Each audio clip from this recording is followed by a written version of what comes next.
محرم الحرام میں بیوی کے ساتھ ہم بستری کرنا ناجائز ہے۔ محرم الحرام میں اگر کوئی اپنی بیوی کے ساتھ ہم بستری کرے تو اس سے نکاح ٹوٹ جاتا ہے یا نہیں، اور اسی طرح 10 محرم میں بیوی کے ساتھ ہم بستری کرنا جائز ہے، اور اس طرح اگر کوئی ہم بستری کرے دن کے وقت یا رات کے وقت تو اس سے نکاح ٹوٹ جاتا ہے یا نہیں۔ تو اس کے بارے میں شرعی حکم آپ لوگ سن لیں، کیونکہ بہت سارے لوگ ایسے سوالات کرتے ہیں اور انہیں پتہ نہیں ہوتا ہے کہ آیا اس کے بارے میں شرعی حکم کیا ہے۔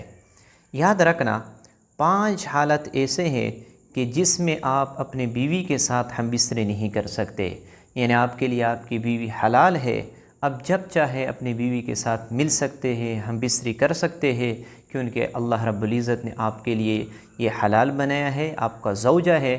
تو 5 حالت ایسے ہیں کہ آپ کے حلال بیوی بھی اس کے ساتھ آپ ہم بستری نہیں کر سکتے۔ وہ 5 حالت کیا ہے؟ سب سے پہلی حالت وہ ہے احرام کی حالت۔ جب آپ احرام میں ہوتے ہیں تو آپ اپنی بیوی کے ساتھ احرام کی حالت میں ہم بستری نہیں کر سکتے۔ دوسری حالت یہ ہے کہ جب آپ اعتکاف میں بیٹھے تو اعتکاف مسجد میں ہوتا ہے، تو اس حالت میں بھی آپ اپنی بیوی کے ساتھ ہم بستری نہیں کر سکتے۔ اور تیسری حالت جو ہے وہ یہ ہے کہ جب آپ روزے کی حالت میں ہو، چاہے رمضان کا روزہ ہو یا کوئی اور روزہ ہو، تو آپ روزے کی حالت میں اپنی بیوی کے ساتھ ہم بستری نہیں کر سکتے۔ دیکھو، اللہ رب العزت نے آپ کے لیے آپ کی بیوی حلال بنائی ہے، اور آپ جب چاہے اس کے ساتھ ہم بستری کر سکتے ہیں، تو لیکن روزہ ایک ایسی حالت ہے کہ اس میں اللہ رب العزت نے آپ کو منع کیا ہے۔ رمضان میں اگر کوئی شخص اپنی بیوی کے ساتھ ہم بستری کرے تو اس پر کفارہ لازم آتا ہے، اور یہ سخت گناہ ہے۔ تو آپ رمضان میں بھی اور اس طرح روزے کی حالت میں آپ اپنی بیوی کے ساتھ ہم بستری نہیں کر سکتے۔ اور چوتھی حالت جس میں آپ اپنی بیوی کے ساتھ ہم بستری نہیں کر سکتے وہ ہے حیض کی حالت۔ جب آپ کی بیوی حیض کی حالت میں ہوتی ہے تو اس حالت میں بھی آپ اپنی بیوی کے قریب نہیں ہوتے۔ قریب ہونے کا مطلب یہ ہے کہ آپ ہم بستری نہیں کر سکتے۔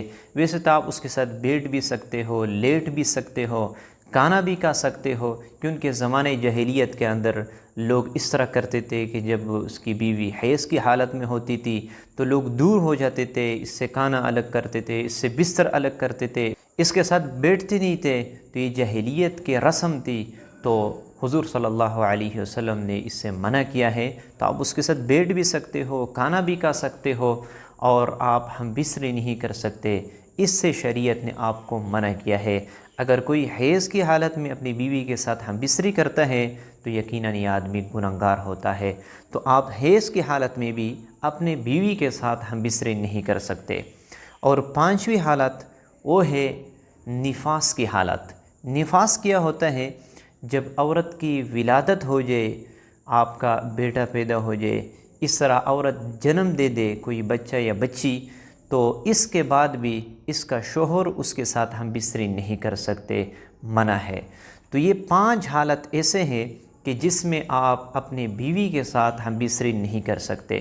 اس کے علاوہ جب چاہے آپ اپنی بیوی کے ساتھ ہم بستری کر سکتے ہو، آپ کے لیے حلال ہے، چاہے محرم میں ہو، چاہے 10 محرم میں ہو، رات کے وقت ہو، دن کے وقت ہو، جب چاہے آپ اپنی بیوی کے ساتھ ہم بستری کر سکتے ہو۔ شریعت نے آپ کو منع نہیں کیا ہے۔ یہ بعض لوگوں کے اندر یہ غلط فہمیاں پھیل چکی ہے کہ جب محرم کا مہینہ شروع ہو جاتا ہے تو آپ اپنی بیوی کے ساتھ نہیں مل سکتے، ہم بستری نہیں کر سکتے، اور خصوصاً جب 10 محرم شروع ہو جائے تو اس میں تو آپ قطعاً نہیں مل سکتے۔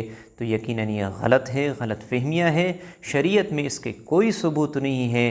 تو آپ کے لیے آپ کے زوجہ محترم آپ کے لیے حلال ہے، آپ کی بیوی ہے، جب چاہے آپ مل سکتے ہو۔ تو مجھے امید ہے کہ آپ لوگوں کو یہ مسئلہ سمجھ میں آ چکا ہوگا۔ انشاءاللہ ملتے ہیں نیکسٹ ویڈیو میں، تب تک کے لیے اجازت چاہتا ہوں۔ السلام علیکم۔ اگر کوئی سوال ہو، کوئی بھی سوال ہو، تو آپ کمنٹ باکس میں ضرور پوچھ سکتے ہو۔